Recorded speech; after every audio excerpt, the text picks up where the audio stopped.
Can you talk about some of the typical medications that might be possible options for people newly diagnosed or further along in their journey? The gold standard, so the baseline treatment that has been studied since Dr. Kotsitz and Hornikowitz just, started experimenting with this medicine back in the 50s in Vienna, is levodopa, dopamine. If the condition is the brain's not making enough dopamine, and I will frequently talk about dopamine in terms of gasoline. Let's pretend dopamine's a chemical gasoline, right?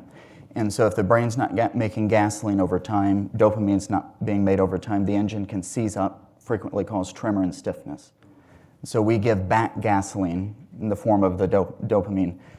That varies how much and how frequent their engine needs to be treated, so to speak.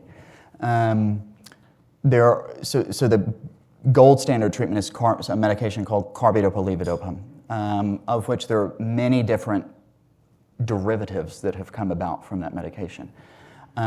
However, we have other, what I call adjuvant therapies or add-on therapies that may even be started before levodopa, which those medicines talk to the brain, so to speak, and tell the brain to hold on to its own dopamine longer.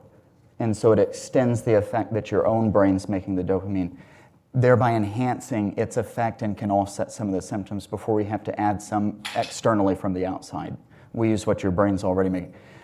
Those are called MAOB inhibitors, recaguline, celeeneuline, suhenomide are some of the names.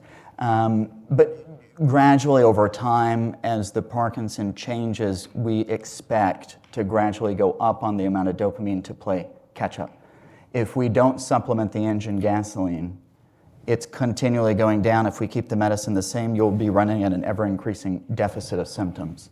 And so so we have to go, and if we start having a lot, as Dr. Shields say, a lot of dosing requirement, side effect, or inadequate off time, we're talking about, or an on time, where if you're off most of the day, that is, the medicine's not working, that's when we start thinking about advanced therapies like deep brain stimulation, ultrasound, or some other device therapies.